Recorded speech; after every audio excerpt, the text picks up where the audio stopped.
अपने घोंसले में खाना बना रही थी। माँ, मुझे बहुत भूख लगी है।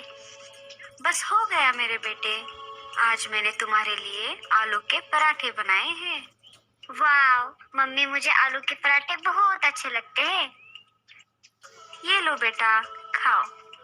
लाडो के पति तोता राजा के महल में सिपाही का काम करते थे।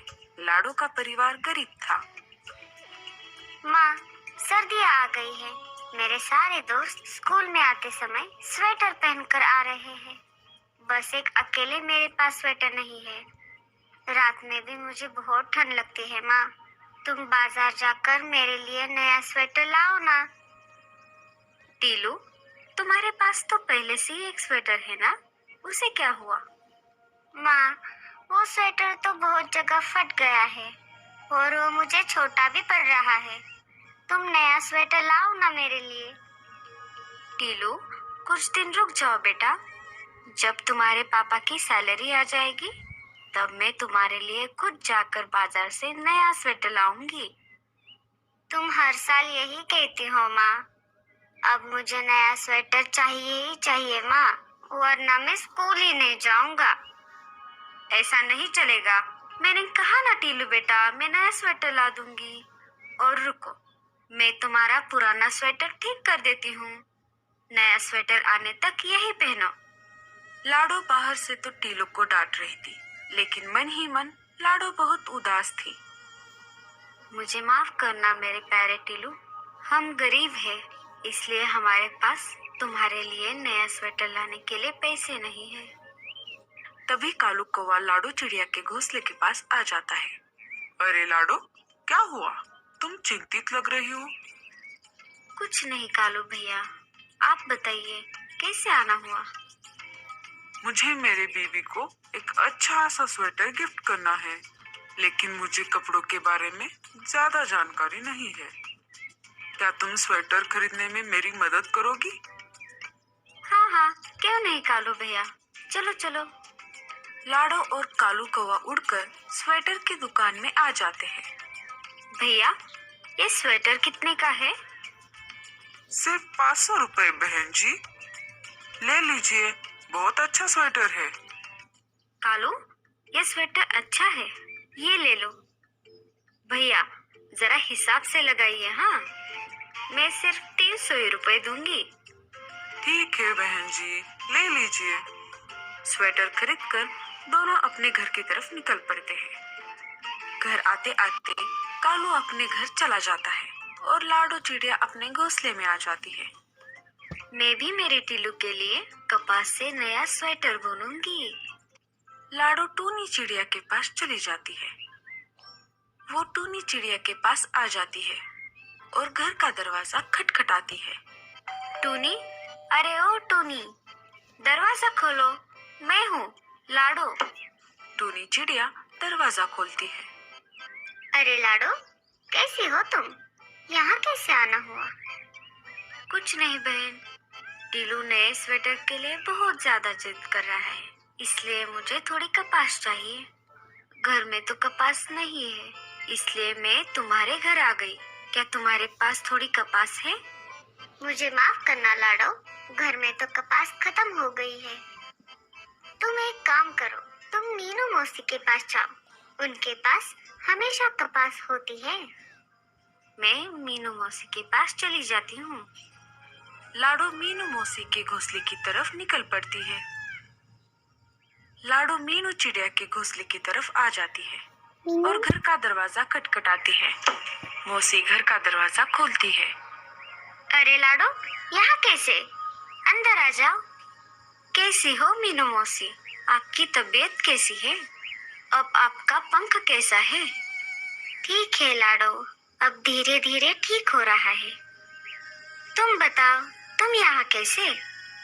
कुछ नहीं मौसी, सर्दियाँ आ गई है ना, तो मैं टीलू के लिए नया स्वेटर बुनना चाहती हूँ। उसके लिए मुझे थोड़ी कपास की जरूरत है। घर में कपास नहीं थी, इसीलिए मैं आपके पास चली आई। क्या आपके पास कपास है?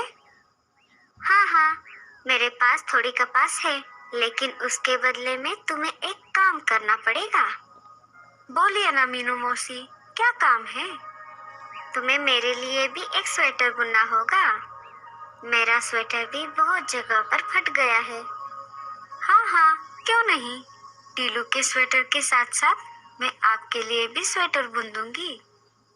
मौसी लाडो को कपास दे देती है। लाडो कपास लेकर घर आ जाती है। रात दिन एक करके लाडो टीलू के लिए नया स्वेटर बुन देती है। साथ ही साथ लाडो मीनू मौसी के लिए भी स्वेटर बुन देती है। टीलू खेलने के लिए बाहर गया था। तब तक लाडो टीलू के स्वेटर को गिफ्ट बॉक्स में रख देती है। टीलू खेलकर शाम को घर वापस आ जाता है।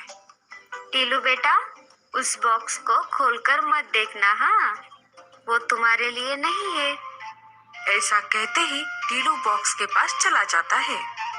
माँ, क्या है इसमें माँ? मैंने कहा ना तुमसे टीलू, ये बॉक्स तुम्हारे लिए नहीं है। बताओ ना माँ, क्या है इसमें? मम्मा, क्या मैं इसे खोलकर देख लूं? कितना जिद्दी है रे तू टीलू, ये तेरे लिए ही है। क्या माँ, सच? ये मेरे लिए है? हाँ हाँ, तुम्हारे लिए ही है। अब खोलो इसे जल्दी से। टीलू बॉक्स को खोलकर देखता है। वाह, नया स्वेटर मेरे लिए। हाँ हाँ, नहीं तो क्या मेरे लिए। मम्मा, आप कितनी अच्छी हो, मेरी प्यारी मम्मा। अब मैं इसे मेरे सारे दोस्तों को दिखाऊंगा। लाओ टीलू बेटा, मैं इसे तुम्हें पहना देती हूँ। टीलू स्वेटर पहन लेता है। मेरे बेटे को किसी की नजर ना लगे। मम्मा, क्या मैं ये स्वेटर मेरे दोस्तों को दिखा के आऊं? जाओ, लेकिन जल्दी वापस घर आना, हाँ, रात होने वाली है। ठीक है माँ। जब तक टीलू बाहर गया है, मैं मीनू मौसी के पास जाकर आती हूँ। उन्हें उनका नया स्वेटर जो देना है। लाडो मीनू मौसी के पास आ जाती है और उन्हें उनका स्वेटर दे देती है। अरे लाडो, तुमने कितना अच्छा स्वेटर बुना है। तुम्हारा बहुत बहुत शुक्रिया लाडो। सारे बस्ती में ये बात फैल जाती है कि लाडो कपास से बहुत ज्यादा सुंदर सुंदर स्वेटर्स बना रही है। सारे पशु पक्षी एक एक करके लाडो से कपास के बदले स्वेटर बुनवा लेते हैं। ऐसा करते करते लाडो भी अमीर हो जाती है। एक दिन रात के समय नागराज लाडो के घोंसले के पास आ जाता है। सारे पंछी उसे देखकर डर जाते हैं और आवाज करने लगते हैं। तभी नागराज लाडो चिड़िया से कहता है, लाडो, मैं किसी को कोई नुकसान पहुंचाने नहीं आया हूँ। तुम बहुत अच्छे स्वेटर बनाती हो। क्या तुम मेरे लिए भी स्वेटर बुन दोगी? मुझे जमीन पर बहुत ज्यादा सर्दी लग रही है। हाँ हाँ, क्यों नहीं, मैं आपके लिए स्वेटर बना दूंगी। पर आपको मुझसे एक वादा करना होगा कि आप जंगल में किसी को कोई नुकसान नहीं पहुंचाएंगे। ठीक है लाडो। लाडो नागराज को फटाफट स्वेटर बुनकर दे देती है। नागराज लाडो का शुक्रिया अदा करता है और वहां से चला जाता है। इस तरह जंगल के सारे पंछी आकर लाडो से स्वेटर खरीदते हैं। आगे चलकर लाडो खुद की स्वेटर की दुकान खोल देती है और खुशी से अपना जीवन अपने परिवार समेत बिताती है।